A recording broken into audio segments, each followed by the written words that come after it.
Masechet Moed Katan, Daf Kavdalet. Alors on a posé la question, Ba'amine Rabbi Yochanan Mishmoel, Yesh Avelut Beshabbat, ou En Avelut Beshabbat, Amarle En Avelut Beshabbat. Donc après tout ce qu'on avait expliqué à propos de la marloquette, est-ce qu'il y a l'obligation de continuer les minagim de Avelut pendant Shabbat? Donc toutes les choses discrètes qu'il peut maintenir, il faut qu'il le fasse. On avait donné l'exemple de la relation avec sa femme. Est-ce qu'il peut pendant Shabbat ou pas? Au En Avelut Beshabbat ou non? Tous les minagim de Avelut sont interrompus par Shabbat. Et donc Rabbi Yochanan a reçu la réponse de Shmuel que En Avelut Beshabbat, tout est interrompu. Donc même les choses discrètes qui pourraient continuer et que ça ne se ferait pas savoir en public, malgré tout, le Shabbat interrompt tous les minagim de Avelut. Yassiv Rabbanan Kameh de Rav Papa.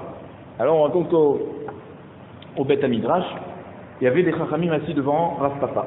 Vekaamre Mishme de Shmuel. Et ils enseignaient donc la décision de Shmuel. Avel Sheshimesh Mitato Bime Evlo Hayav Mita. Un Avel qui a eu des relations avec sa femme pendant les jours de Avelut, eh ben il est Hayav Mita Bide Shamaim. D'accord? Amar le Rav Papa, Assour Itma. Rav Papa il leur a dit, mais non, pourquoi vous dites Hayav Mita Bide Shamaim? C'est Assour. Ça veut dire que quoi? Il a fait une avéra s'il a fait ça, mais il n'est pas Hayav Mita. Vemishme de Rabbi Yochanan Itma. Et si en plus vous dites que c'est au nom de Rabbi Yochanan,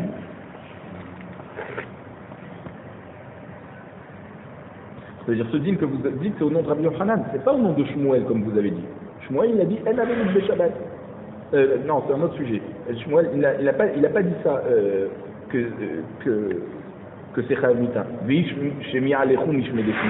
Et si vous dites que ce dîme vous l'avez entendu de Shmuel, alors c'est comme ça que vous avez entendu. Donc je vais vous expliquer comment il faut comprendre ce qu'a dit Shmuel. Amarav Tachniva Barabima Yamar Shmuel, Avel chez l'Opara. Donc un Avel qui n'a pas laissé pousser ses cheveux, il les a coupés. Chez l'Opéram, ça veut dire il n'a pas déchiré les vêtements.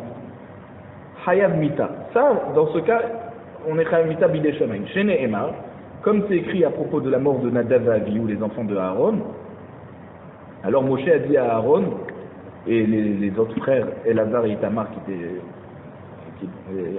qui étaient endeuillés, Rachechem al tifra'u bigdechem lo tifromu velo tamutu. Donc votre tête, votre tête, vous ne devez pas les laisser pousser les cheveux, et vos vêtements, ne les déchirez pas, velo tamutu, et vous ne mourrez pas. Donc de là on voit que puisqu'ils étaient Kohanim, ils ne pouvaient pas faire ces minagim de Avelut, parce qu'ils servaient au Mishkan. Donc ça veut dire que donc celui qui n'est pas Kohen comme les enfants de Aaron, c'est-à-dire que Kohen servant au Beth Amikdash, au Mishkan, donc toute autre personne, une personne lambda, qui n'a pas laissé pousser ses cheveux et qui n'a pas déchiré les vêtements, lui il est Chayav Mita Bidei Shamaim, et c'est seulement dans ce cas. Nous, eux ils ont dit les Chachamim au nom de Shmuel, Avel Sheshimesh Mitato Bime Eglo Chayav Mita. C'est pas ça qu'a dit Shmuel. Amar Avram Bar Papa Tana Be'evel Rabati Avel Asur les Shamesh Mitato Bime Eglo. Donc Avram Bar Papa il nous dit, on a une braïta dans Evel Rabati. Evel Rabati c'est Masechet Smachot qui parle. Pourquoi on appelle Smachot? C'est la chante Saginé Ors. Au lieu de dire Masechet Avelut, d'accord, on dit la Masechet Smachot des joies, mais en fait c'est l'inverse qu'il faut comprendre, la Avelut. Donc qu'est-ce qu'on a enseigné dans cette braïta? Un Avel n'a pas le droit d'avoir de relations pendant les jours de Avelut. Ou Ma'aseh be'achad sheshimesh mitato bime evlo ve'shamto hazirim et giviato. C'est-à-dire l'histoire d'un homme qui a eu des relations pendant les jours de Avelut, et les hazirim, donc les sangliers, les porcs, ils lui ont tiré tout le corps. Quoi? Alors. Le corps. Donc ils lui ont tiré tous les membres. Non, apparemment. Rachid nous dit, il y en a qui disent que Gviato c'est tout son corps. Ils ont Manger. Ils ont mangé son corps. Il y en a qui disent que, d'après Rachi, que ils lui ont arraché la mila.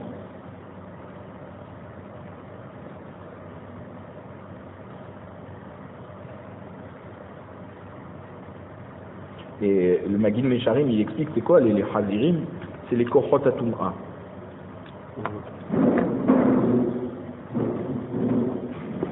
Donc les Kohot Atum'a sont rentrés à l'intérieur de son corps. Donc c'est de là qu'on voit, c'est pour ça qu'ils ont dit que celui qui a des relations, il est Khamit Abidé Shemaim, parce qu'il y a une histoire comme ça où quelqu'un a mal terminé à cause de ça. Amar Shmuel. Shmuel nous dit Pahaz. Donc c'est quoi? Des ma'asim qui commencent par les lettres Pahaz, Chova, c'est obligé. C'est obligé de les faire pendant Shabbat. Natar, Reshut. D'accord? Natar, des ma'asim qui commencent par les lettres Nun, Tav, Resh, c'est Reshut, c'est-à-dire c'est facultatif. C'est Chachamim qui ont institué ça pendant Shabbat. Alors c'est quoi Pahaz? Peri'at Harosh.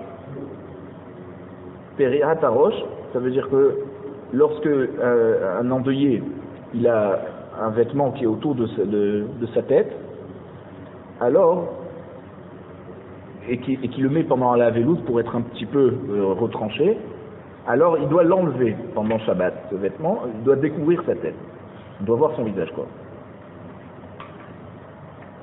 Hazarat, donc c'est Pahaz, on a dit P de Peri'at Harosh, Het de Hazarat, Kera, la Ahorav. C'est quoi Hazarat Kera, la Ahorav? C'est lorsqu'il a déchiré le vêtement, il faut qu'il le retourne pour pas qu'on voit son corps. Je peux comprendre. Le vêtement qui déchire, il faut qu'il le retourne pour pas que... Où le retourne? C'était des vêtements qui se tournaient, c'était comme des grandes tuniques. Donc ça veut dire il faut le il faut le retourner. Ce qui est à l'intérieur, apparemment on pouvait le... Ah, il met à l'envers alors. Ouais.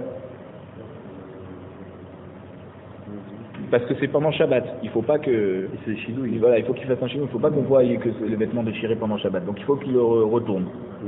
Zekifat Hamita, pareil, il doit, pendant Shabbat, remettre le lit à l'endroit. Parce qu'on a dit pendant la semaine de Havelout, il faut qu'il mette le lit à l'envers. Chova, tout ça c'est obligatoire. Pourquoi? S'il fait pas ça, alors c'est qu'il montre qu'il continue la Havelout pendant Shabbat, alors qu'on n'a pas le droit de faire la Havelout en public pendant Shabbat. Toute la marque loquette, est-ce qu'il y a Havelout Shabbat ou pas, c'était que pour les choses Betsina'at, discrètes, qu'il pouvait continuer à faire discrètement sans que ça éveille l'attention. Mais bien sûr que tout ce qui est public, d'accord, des comportements qui rappellent la Havelout devant tout le monde, ça c'est sûr pendant Shabbat il n'a pas le droit. Donc c'est une obligation. Ne'ilat sandal, maintenant Natar c'est quoi? Ne'ilat sandal, mettre les chaussures en cuir. Tashmish Amita, des relations. Rechitsat yadayim veraglaim bechamin arvit, de se laver les mains, les pieds avec de l'eau chaude. Arvit, alors pourquoi il dit arvit? C'est parce que on a chauffé cette eau Erev Shabbat, donc l'eau est encore chaude le soir de Shabbat, bien entendu que le lendemain elle a refroidi, donc on n'a pas le droit de se laver à l'eau chaude, mais si c'était de l'eau qui était réchauffée Erev Shabbat, donc il peut normalement se laver les mains et les pieds avec l'eau chaude vendredi soir. Donc ça c'est des choses qui sont interdites pendant les jours de Havelout. Mais Réchout pendant Shabbat, alors il peut continuer. Ça veut dire ce qu'on a dit qu'il peut remettre pendant Shabbat les chaussures en cuir, avoir des relations ou se laver les mains et les pieds à l'eau chaude. Alors ça, c'est facultatif de les faire pendant Shabbat. Ça veut dire si il a changé de cette habitude qu'il avait pendant les jours de la semaine, donc il a remis ses chaussures en cuir pendant Shabbat, d'accord, il a le droit.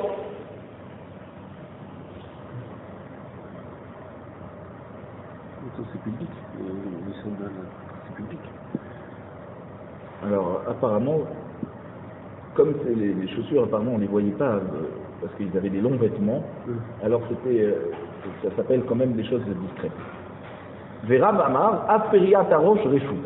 Et Rav nous dit que même l'obligation de devoir rabaisser le foulard qu'il mettait sur la tête pour couvrir le visage, alors ça aussi c'est facultatif. Parce que pas tout le monde dévoile ce foulard pendant Shabbat. Donc si on va le voir avec quelque chose sur la tête, on ne va pas considérer forcément que c'est pas à cause de la havelout qu'il met sur la tête. Parce qu'il y a des gens qui mettent un foulard sur la tête même pendant Shabbat. Veshmuel, Maïshnamer il a ta sandal des choses, voilà la question que j'ai demandé. Pourquoi lui, il te dit c'est obligatoire de dévoiler le visage parce que tout le monde voit ça, et pourtant les chaussures en cuir, pourquoi c'est facultatif? Les gens ils vont voir qu'il a continué à ne pas mettre les chaussures en cuir pendant Shabbat, ça veut dire qu'il continue à faire la veloute pendant Shabbat. Des lames coulées alma abidi des saïmé mais sanaï. Je dis parce que pas tout le monde met des chaussures. Ça veut dire que s'il ne met pas de chaussures en cuir pendant Shabbat, on ne va pas voir que c'est parce qu'il est en avelout. C'est parce que peut-être qu'il n'a pas l'habitude de mettre de chaussures. Il y a des gens qui marchent pieds nus. Donc, ça ne s'appelle pas une avelout en public. Periatarosh nami, la poula ama avidi des mégalos et shaïvo. Et pareil pour le foulard qu'on mettait sur le visage, pas tout le monde a l'habitude de dévoiler leur visage. Donc ça veut dire que si pendant Shabbat il va continuer à avoir le visage voilé, ça va pas indiquer que c'est parce qu'il le fait à cause de la havelout. C'est parce qu'il n'a pas l'habitude de dévoiler sa tête pendant Shabbat ou en général. Alors pourquoi Shmuel il a dit que le Havel, il est obligé de dévoiler son visage pendant Shabbat? Mais il y a des gens qui ne dévoilent pas du tout le visage toute l'année, rien à voir avec la Havelout. Alors la Gemara répond, Shmuel est armé. Shmuel il va donner sa raison. De Amar Shmuel, parce que Shmuel il a dit, Kol Kera, chez Eno Bishat Shimum, Eno Kera. Ça veut dire, à chaque fois qu'on fait la Kri'a, et si on ne l'a pas fait au moment Bishat Shimum, ça veut dire lorsque l'on est chaud, c'est-à-dire vraiment souffrant de ce décès, donc au moment de la ptira, enokera, ça s'appelle pas kriya. Ça veut dire que s'il déchire au moment où il s'est déjà calmé, eh ben il n'est pas acquitté de la mitzvah de kriya. Et au contraire, il est hayav de mishum bal tashrit qui déchire un vêtement pour rien. Vechol atifa, she'ena ka atifa tishme'elim, ena atifa. Et la atifa, ça veut dire que lorsque l'endeuillé, il se couvre la tête, alors s'il ne le fait pas comme les Ishmaélim le font, alors ça ne s'appelle pas qu'il s'est couvert la tête. Et comment on sait que c'est... Parce qu'on voit que dans Yaheskel, il y a écrit Velo ta'ate al-safam, dans Perek Kavdalet Pasukul Zain. Donc on voit de là que les Avelim, c'est-à-dire pour Yeheskel, comme c'était un dame Hachouv, alors ils ne devaient pas faire la veloute comme les autres, mais donc on comprend que pour les autres, ils doivent couvrir leur tête jusqu'à la barbe, pour que jusqu'à la barbe, ça veut dire on ne doit plus voir les lèvres. Donc il dit que, puisque pas tout le monde dévoile dévoile le visage pendant Shabbat, Machéyé, en tout cas même ceux qui gardent le visage couvert, ils n'ont pas un visage couvert comme les Ishmaélim où on voit même plus la bouche. Bien sûr qu'on voit la bouche, d'accord, on voit le visage. Donc c'est pour ça que si le Havel, il s'est juste entouré le visage, mais il n'a pas descendu jusqu'à la barbe, alors c'est pas une atifa d'après Shmuel. Et c'est pour ça que Shmuel lui te dit ça, tu n'as pas le droit de le faire pendant Shabbat. Mahvé Rav Nachman ad goubé de dikna. Et c'est quoi la atifa des Ishmaélim? Rav Nachman il a montré comment ils font. Ad goubé de dikna, ça veut dire jusqu'au joue, jusqu'au bas des joues. Ça veut dire que il faut qu'il recouvre. Voilà, il faut qu'il recouvre la barbe, les joues et la bouche. Ça c'est une atifa. Amar Rabbi Yaakov, Amar Rabbi Yochanan, lo shanu ela she'en lo min alim beraglav. Donc Rabbi Yaakov nous dit au nom de Rabbi Yochanan, tout ce qu'on a dit que pendant Shabbat le Havel il doit dévoiler son visage, et retourner l'endroit qui est déchiré du vêtement et remonter le lit à l'endroit, c'est Elash enlo min alim beraglav. Aval yesh lo min alim beraglav, min alav mochichin alav. Ça veut dire que tout ça, il doit faire, arranger son visage, retourner le vêtement. Ça, c'est quand il n'a pas de chaussures. Et donc quoi, on a un safek. Si il n'a pas de chaussures parce qu'il a mal aux pieds, il ne peut pas mettre des chaussures, ça lui fait mal. Ou alors, il n'a pas mis des chaussures à cause de la aveloute. Donc, puisqu'il n'a pas de chaussures, et donc puisqu'on ne va pas pouvoir voir le siman à propos des chaussures, alors on va regarder son visage. Est-ce qu'il a le visage couvert ou pas? Donc c'est pour ça que s'il n'a pas de chaussures, il doit dévoiler son visage. Pour pas qu'on dise, il continue la aveloute pendant Shabbat. Mais s'il a des chaussures aux pieds, alors tout le monde va comprendre qu'il a arrêté la aveloute pendant Shabbat, et donc il peut continuer à avoir même le visage couvert comme il avait dans la semaine. Kol kera chez Nobishat Rimum et Nokera. On a dit que Shmuel nous a dit que toute kriya qu'on ne fait pas au moment où on est le plus Betsa'ar, ça veut dire au moment de la ptira, du décès, alors ça ne s'appelle pas une kriya. Amroul et les Shmuel, nafshe des Rav. Et quand ils ont annoncé à Shmuel que Rav, il est niftar, kara ale tresar mané.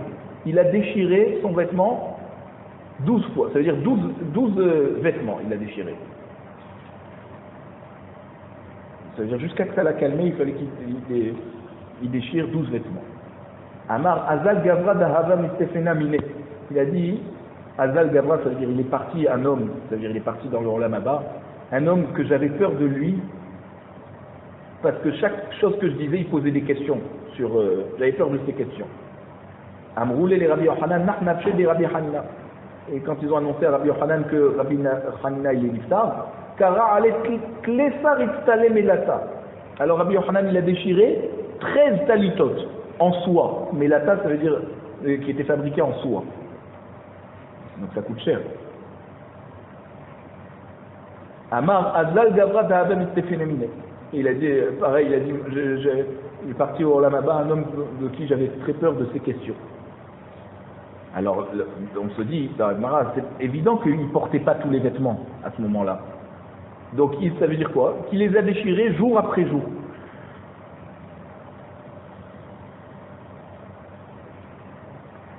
Donc on voit de là que quoi? Qu'ils ont déchiré jour après jour. Ça veut dire que c'était après le Sha'at Rimum. C'est pas seulement au moment du décès qu'ils ont déchiré. Alors comment Shmuel nous dit toute kriya que tu fais après Sha'at Rimum, c'est plus une kriya. Je dis Sha'ane Rabbanan. De Kevan de Kol Sha'ata Madkere Shema'atayu Ki Sha'at Rimum Dame. Non, c'est différent lorsqu'on fait une kriya pour un décès des Hachamim. La différence, elle se fait à ce niveau-là, c'est que à chaque fois qu'on mentionne leurs enseignements, alors la souffrance, elle revient, elle se réveille à nouveau comme s'il vient de décéder à nouveau. Et donc à chaque fois, il faisait la kriya. Donc même qu'ils ont fait une kriya pendant plusieurs jours, à chaque fois qu'ils ont fait la kriya, c'était considéré comme un sha'at rimum. Amarle Rabin Barada les Rava. Rabin Barada, il a dit à Rava. Amar Talmidah Rava Amram. Voici que ton élève Rava Amram, il a dit Tanya. Il y a une braïta qui nous dit Avel Kol Shiv'a Kor'ol et Salam. Donc un Avel, pendant les 7 jours de Avelout, il peut faire la kriya, et il doit faire la kriya devant lui. Devant, ça veut dire, au niveau de sa face. Veimbal et Achlif, et maintenant s'il veut changer de vêtements, Machlif et Korea. Il peut changer de vêtements, mais il faudra refaire la kriya. Shabbat, maintenant pendant Shabbat, il change de vêtements. Alors, Kor'o la Ahova, c'est-à-dire, s'il a le vêtement de la Avelout, alors il faut qu'il bouge l'endroit qui est déchiré derrière lui, pour pas que ça se montre en public. Bimbal et Achlif, mais s'il veut changer de vêtement pour Shabbat, Mahalif Veno Korea. Alors, ça veut dire que il est en train de mettre un nouveau vêtement, pas un nouveau vêtement, un autre vêtement veille de Shabbat pour Shabbat, et bien même que c'est pas encore rentré Shabbat, il peut le changer ce vêtement, il peut le mettre sans avoir besoin de déchirer. Donc en tout cas de là on voit que s'il peut changer son vêtement pendant la semaine de Avelout et qu'il faut qu'il le déchire, ça veut dire que la kriya elle marche même quand c'est pas Bécha Primum. La Gemara répond Kitania hi bekvod aviv ve'imo. Ça veut dire quoi? Là, on parle de lorsqu'il veut changer de vêtements, lorsqu'il est en avelout pour le décès de ses parents. Et comme même si c'est pas Bécharat Himoum, alors il faut qu'il fasse la kriya. Voilà, c'est plus sentimental, les parents. Mais s'il fait une kriya par rapport à d'autres proches parents sur lesquels il fait la avelout, alors c'est là, à ce niveau-là, qu'on a dit qu'il faut qu'il fasse la kriya que Bécharat Himoum. Otan Kra'im, maintenant c'est déchirures qui font dans le vêtement, mit'ahim, c'est-à-dire Otan Kra'im, c'est déchirures qu'on fait pour les vêtements qu'on a changés, pas le vêtement qu'on a déchiré au moment de la ptira. Ceux-là, on peut les recoudre normalement, parce qu'il les a déchirés seulement par rapport au kavod de son père et sa mère. O.M. mit'ahim, donc on s'est posé la question, est-ce qu'on peut les coudre ou il ne faut plus les recoudre comme la kriya qu'on fait pour le père et la mère et au moment du décès, que cette kriya on la recoue jamais. Alors, pligeba avoua de Rav Osharia ou Bar Kapara. Il y a une marloquette entre le père de Rav Osharia et Bar Kapara. Hadamar en mitachim, ve hadamar mitachim. Donc, d'après un, on n'a pas le droit de les recoudre, et d'après l'autre, non, puisque c'est des vêtements qu'on a changés, c'est pas les vêtements qu'on a déchirés au moment de la ptira, donc même que c'est pour le père et la mère, on peut les recoudre. Tifta yem de avoua de Rav Osharia ou de Amar de mitachim. De Amar Rav Osharia en mitachim. Miman shemi ale, lave me avoua. Puisque Rav Osharia il a enseigné qu'on n'a pas le droit de recoudre, alors il faut comprendre que c'est le père de Rav Osharia qui a dit dans cette marloquette qu'on n'a pas le droit de recoudre, parce que d'où il a appris ça, si c'est pas de son père? L'eau, la Gemara dit non, mi Bar Kapara Rabbe shemi ale. Il a appris lui de son rab qui était Bar Kapara. Alors c'est vrai que Bar Kapara était en marloquette avec son père, mais ne vient pas dire que puisque Rav Osharia a dit qu'on n'a pas le droit de recoudre, ça veut dire que son père pensait qu'on n'avait pas de recoudre. Il n'y a qu'une preuve, puisque son rab c'était Bar Kapara, et finalement c'est de son rab qu'il a appris la halacha qu'on n'a pas le droit de recoudre. Donc ça veut dire qu'il est cholek finalement sur son père, Rav Osharia. Donc ça veut dire, non, c'est possible qu'il est cholek sur son père. Tu peux dire qu'il a appris de son rab. Comme il a appris de la Torah de son père, il a appris aussi de la Torah de son rab. Et son rab et son père étaient en marloquette, tu n'as pas de preuve pour dire qui pensait quoi. Amar Rava, Avel Metayel Be'un Kali Betorbeto. Rava nous dit, Avel, un endeuillé, donc lorsqu'il est en train de marcher dans sa maison avec son vêtement déchiré, alors il peut le faire pendant Shabbat, Betorbeto, parce que c'est discret. Il ne sort pas dans la rue avec son vêtement déchiré, mais il peut porter le vêtement déchiré pendant Shabbat, mais chez lui à la maison. Abaye Ashkechel et Rav Yosef. Un jour, Abaye, il a trouvé son Rav Yosef, qui était endeuillé, des paresse les soudara arrachés. Il avait donc le foulard sur sa tête pendant Shabbat. Il n'a pas dévoilé son visage pour Shabbat. Il était entouré comme les Avelim. Ve'azel ve'ate bevete. Et il était comme ça dans sa maison en train de marcher. Il marchait dans sa maison. Amarle, lav savar la marche, en avelout be Shabbat. Ah bah il a dit à Rav Yosef, mais mon Rav, vous n'êtes pas d'accord avec cette halakha qu'il n'y a pas de avelout pendant Shabbat? Amarle, Achi Amar Rabbi Yochanan, Devarim chez Betzina Nohek. Rav Yosef a dit à Abaye, il a dit non, Rabbi Yochanan nous a enseigné que toutes les choses discrètes, on peut continuer à les faire pendant Shabbat. Rabbi Eliezer Omer, Mishechar Bet Hamikdash, Atzeret ke Shabbat. Alors, retourner à son lit aussi, ne pas le retourner. Ah, ne pas le retourner. Ouais, ça fait partie des choses discrètes. C'est pour ça qu'on a dit c'est reshoot là-bas. Non, c'est trop c'est ça le problème. Non, mais vous voulez se poser la question. Vous devez le retourner. Vous devez le retrouver parce qu'il a dit c'est trop mal. Le reshoot c'était le reste. Alors, il y a Priyat Arosh, Chazarat Kera, Vezekifat Amita, oui, c'est obligatoire. Et c'est pour cette bêtise. Qui c'est qui va rentrer regarder si tu vas le lit retourner ou le lit avant ils avaient peut-être une salle commune. Ah voilà, c'est ce qui explique. C'est que peut-être que tous les lits étaient visibles aux yeux de tout le monde. C'était pas dans des chambres séparées. Donc voilà, comme il y avait donc d'autres personnes qui n'étaient pas endeuillées dans la maison et donc ils auraient vu. D'accord. Razak. Rabbi Eliezer Omer, Misherav Bet Hamikdash Atzeret ke Shabbat. Donc on a dit dans la Mishnah au nom de Rabbi Eliezer que depuis que le Bet Hamikdash est détruit, alors Atzeret, donc Atzeret c'est Shavuot, c'est comme Shabbat. Ça veut dire qu'on a dit Shabbat fait partie des jours de Havelut, d'accord? Il n'interrompt pas les Shivra. Et alors, depuis que le Beth Amikdash n'existe plus, alors le Shavuot c'est considéré comme Shabbat, comme c'est un jour de fête, et que c'est donc comme Shabbat, pas comme Sukkot et Pessah, c'est un jour de fête. On continue l'un avec l'autre. Alors voilà, c'est comme on peut poursuivre l'un et l'autre, et après Shavuot, et le jour de Shavuot, il fait partie des jours du compte des Shiva. Et Rabban Gamliel, il est cholek, il dit non, Rosh Hashanah et Yom Kippourim, c'est comme des fêtes. Et Chachamim dit,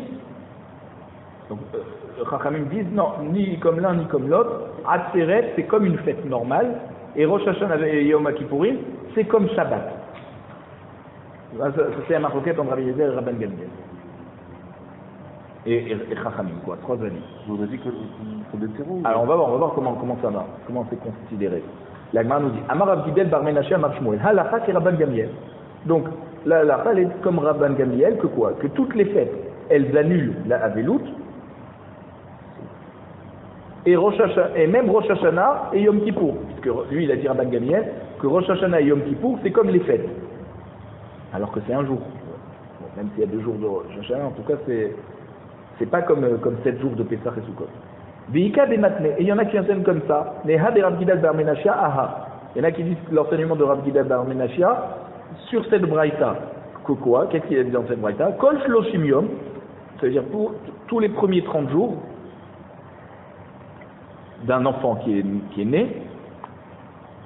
Tinok, si un enfant est décédé pendant les 30 premiers jours, alors il n'y a pas besoin de lui faire un kavod comme un adulte, comme pour un adulte qui est décédé. Yotse behek, ça veut dire on va l'enterrer en le portant dans les bras, sans le mettre sur une civière, sans le mettre sur un haron. Venikbar beisha achat ushne anashim, et il peut être enterré avec une femme et 2 hommes cachers. Ça veut dire ça suffit que 3 personnes l'accompagnent. Il n'y a pas besoin qu'il y ait 3 garçons qui l'accompagnent. Ça veut dire que ça peut être une femme et 2 hommes. Avalo be'ishechad ushtenashim. Mais il ne peut pas être enterré en présence d'un seul homme et 2 femmes. Parce que le cimetière est en général loin de la ville. Et donc il risque d'avoir yahoud s'il y a un homme avec 2 femmes. Abba Shaul Omer, Abba Shaul nous dit Abba Shaul nous dit non, même s'il y a un homme et 2 femmes, on peut, et il n'y a pas à craindre de Yehoud et qu'il risque de faire une avéra, parce qu'il a un mort devant lui. Il y a tellement de tsahar, de souffrance à ce moment-là, que c'est sûr que son Yetzerara il est cassé et il ne va pas l'inciter à faire une avéra. Ve'en omdim alav beshura. Donc pour un enfant donc de moins de 30 jours, on n'a pas besoin de se tenir devant l'endeuillé en ligne, en rangée, comme les gens faisaient avant, où l'endeuillé passait entre les gens qui étaient venus le voir, l'accompagner à l'enterrement, en passant entre les rangées. Et on ne dit pas la bracha des Avelim, qui est Baruch Menachem Avelim, qu'on avait l'habitude de dire sur la place de la ville. Au moment, ça veut dire sur la place publique, au moment où on faisait la Seouda Tavra'a, la première Seouda en revenant du cimetière. Vetanochume Avelim. Et pareil, on ne le dit pas, les phrases qu'on dit, les phrases de consolation qu'on vient dire pendant la semaine de deuil chez l'endeuillé. Parce que c'est pas la même souffrance que quand c'est un adulte. Ben Shloshi, mais s'il a déjà 30 jours, et il est entre 30 jours et 1 an, Yotse Bidlus Kema. Alors là, on n'a pas le droit de le porter dans les bras, il faut le porter sur un haron.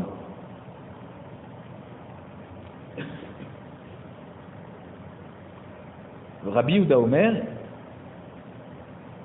Rabbi Yehuda nous dit l'odlus Kema hanitelet bekatef. Et là, nitelet ba'agapaim.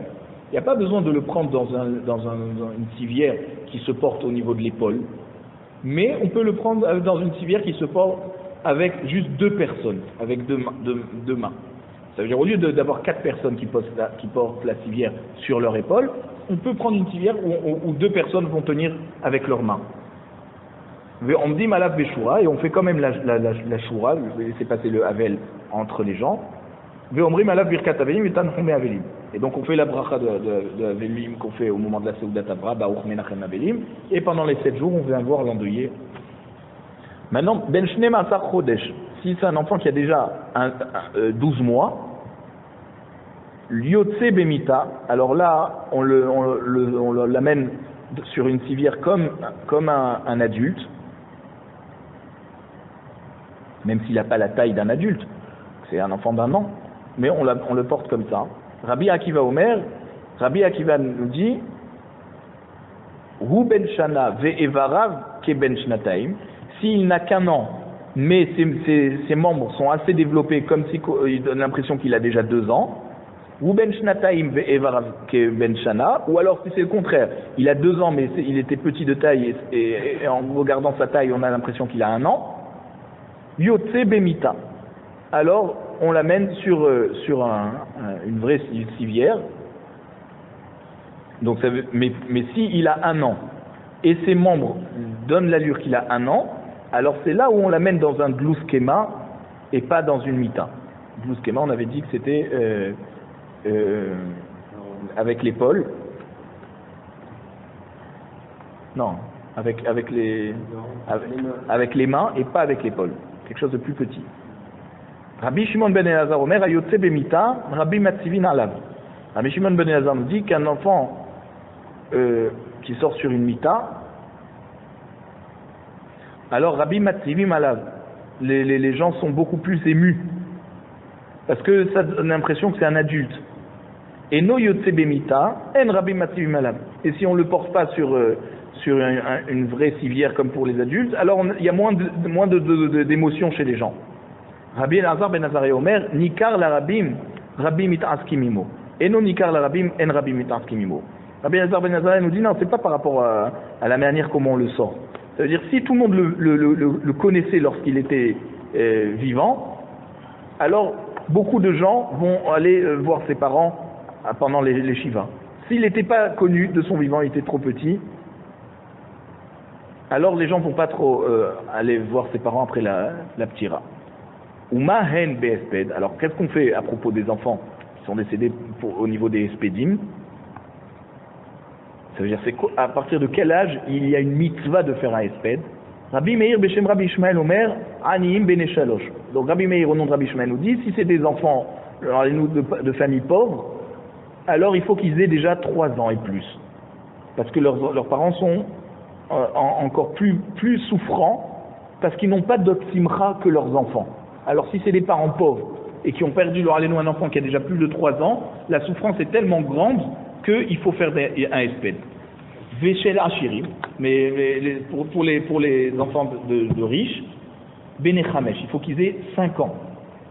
Parce que les parents, jusqu'à qu'ils aient 5 ans, ils ont d'autres satisfactions dans leur vie, et c'est pas comme les parents de pauvres, ils ont que la satisfaction de leurs enfants, et que la souffrance est encore plus grande.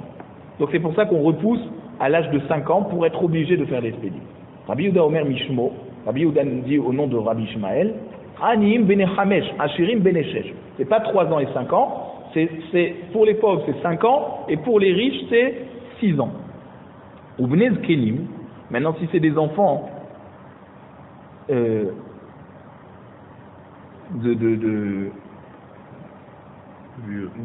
personnes âgées, et donc ça les aidait d'avoir des enfants qui pouvaient les faire sortir, les accompagner, alors qu'Ibn Anim. Donc là, c'est considéré, leurs enfants décédés sont considérés comme des enfants de pauvres parce qu'ils ont une très grande dépendance de ces enfants. Même s'ils sont riches, ils ont une très grande dépendance de leurs enfants, et donc c'est pour ça que leurs enfants sont considérés comme des Bnei Anim, et ils rentrent dans la catégorie ou 3 ans ou 5 ans, selon si on va d'après Rabbi Ishmael ou Rabbi Meir ou Rabbi Yehuda, au nom de Rabbi Ishmael. Amar Rav Gidal bar Menashe Amar Rav, Alacha ke Rabbi Yehuda, Amar Mishum Rabbi Ishmael. L'Alacha, qui a été tranché par Rav, c'est comme Rabbi Yehuda qui a dit au nom de Rabbi Ishmael, que les enfants des pauvres, alors il faut qu'ils aient 5 ans pour avoir l'obligation de faire un esped, 5 ans et plus, et pour les riches c'est 6 ans. Darash Rabbi Anani bar Sasson apitra de Benesia. Donc Rabbi Anani bar Sasson, Donc, il a fait une dracha devant la maison du Nassi, devant la porte du Nassi. D'après Chachamim qui pensent que Shavuot c'est comme une fête, et donc ça interrompt les Shiva, s'il a enterré son proche et il a fait la Avelut veille de Shavuot, Yom Echad Lifnei Atzeret, donc un jour avant Shavuot il a fait la Avelut, Ve Atzeret, et c'est passé donc le jour de Shavuot, Harekan Arba'a Asa. C'est comme si il y a déjà 14 jours qui sont passés. Il ne reste plus que 16 jours à compter pour les Shloshim. Pourquoi? Parce que puisqu'il a fait la Avelut veille de Shavuot, donc c'est comme si qu'il a fait 7 jours déjà. Et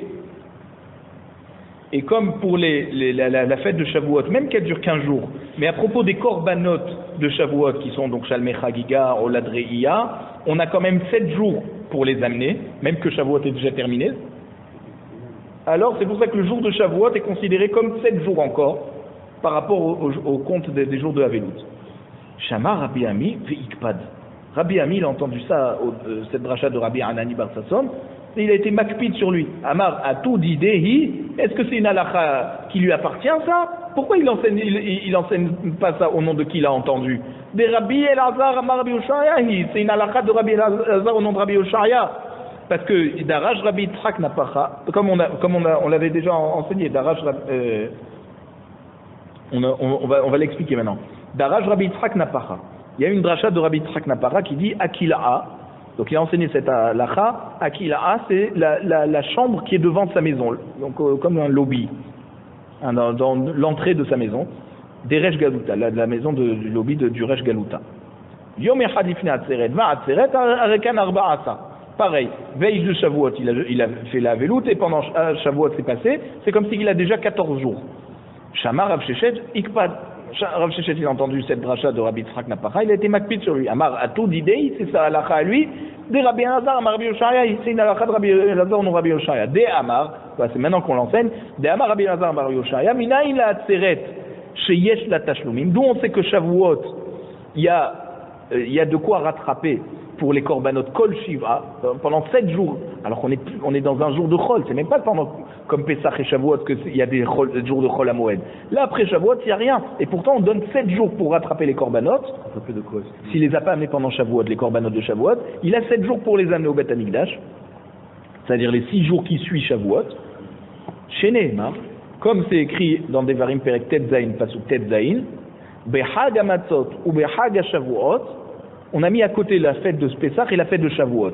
Et donc Rachamim ont fait un Hekesh, Ma Chag HaMatzot yesh la tashumim kol shiva, de même que pour Pesach, il y a 7 jours pour amener les korbanot, Af Chag HaShavuot, même pour Shavuot qui dure 15 jours, malgré tout, yesh la tashumim kol shiva, on peut apporter les korbanot pendant 7 jours. Donc, c'est pour ça que c'est une dracha de Rabbi Elazar au nom de Rabbi Oshaya, et les Chachamim ont été makpid sur Rabbi Yitzhak Napacha et Rabbi Anani bar Sasson qui ont enseigné ça sans dire que c'était au nom de Rabbi Elazar au nom de Rabbi Oshaya. Adbere Rav Papa, les Rav Avia Sava. Alors, Rav Papa, il a conduit Rav Avia Saba, il se baladait avec lui. Vedarash, il a fait une dracha. Yom Echad Lifnei Rosh Hashanah, s'il a fait la Avelut, veille, un jour de Rosh Hashanah, un jour veille de Rosh Hashanah, Ve Rosh Hashanah, et il y a Rosh Hashanah aussi qui est passé, Arekan Arba'a Asa. Donc c'est comme si il y a déjà 14 jours sur les 30 jours qui sont déjà passés. Puisque la halakha est comme Rabban Gamliel qui a dit dans notre Mishnah que Rosh Hashanah il indigne comme les fêtes, comme Pesach, Shavuot, Sukkot.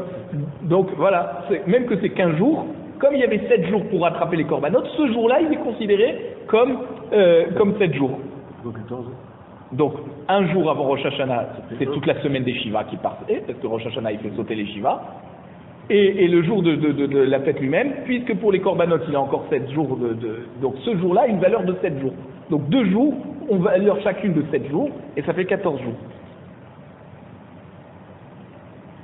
Amar Ravina il a dit, Ilkar, puisque Rosh Hashanah est considéré comme les jours de fête, les autres jours de fête, comme 7 jours, Ilkar, c'est pour cela que Yom Echad Lifnei Ahad Vechad Veshmini Shelo Harikan Aisrim Vechadium. Donc si quelqu'un a enterré une personne, un proche, veille de Sukkot, et il y a la fête de Sukkot, le jour du Yom Tov de Sukkot qui est passé, plus les jours de Chol HaMoed, et Shmini Atzeret aussi qui est passé. Alors chacun a un dîne de 7 jours. La veille de la fête c'est 7 jours, la fête en elle-même elle dure 7 jours, et Shmini Atzeret aussi, comme c'est une fête Bifnei Atzmo, alors ça fait 21 jours. Même que Shmini Atzeret, il n'a pas de Tashlumim. C'est pas qu'il y a 7 jours pour amener les corbanotes de Shmini Atzeret. Au contraire, Shmini Atzeret, c'est un jour qui fait partie des jours où tu peux amener les corbanotes de Sukkot. Et bien malgré tout, ça fait quand même 21 jours. Ravina, il cla les Soura d'Ifrat. Un jour, Ravina, il s'est retrouvé dans la ville de Soura, qui est au bord du fleuve de l'Euphrate. Amarli Rav Haviva Missoura d'Ifrat et Ravina. Et Rav Haviva qui habitait dans cette ville, il a dit à Ravina, Amar Mar, donc il a dit, il lui a demandé, est-ce que mon Rav, est-ce que, comment on peut dire, pas majesté, est-ce que mon Seigneur, ouais, Yom Echad Ifnei Rosh Hashanah ve Rosh Hashanah Rekan Arba Asar, est-ce que vous pensez que si quelqu'un a enterré son mort veille de Rosh Hashanah et il y a Rosh Hashanah qui est passé, c'est comme si il y a 14 jours qui sont passés sur les Shloshim? Et donc, c'est pour ça que si quelqu'un enterre veille de Sukkot, ça va être considéré comme 21 jours après Shmini Atzeret. Et vous êtes d'accord donc avec Rav Papa à propos de Rosh Hashanah, que c'est comme une fête, à Marley, Ana Mistabra ke Rabban Gamliel ou de Amena. Il dit, moi je pense comme Rabban Gamliel, que quoi? Que Rosh Hashanah a un dîne comme les fêtes, et donc à part le fait que la fête interrompt les Shiva, et elle compte, les jours de fête comptent par rapport aux jours de Shloshim, alors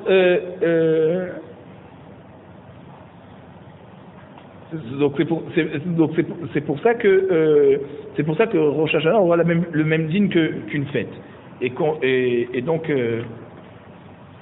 donc c'est pour ça que la halacha, ça veut dire c'est possible qu'il n'a pas fixé ça au niveau de la halacha, mais il pense que la logique va comme Rabban Gamliel.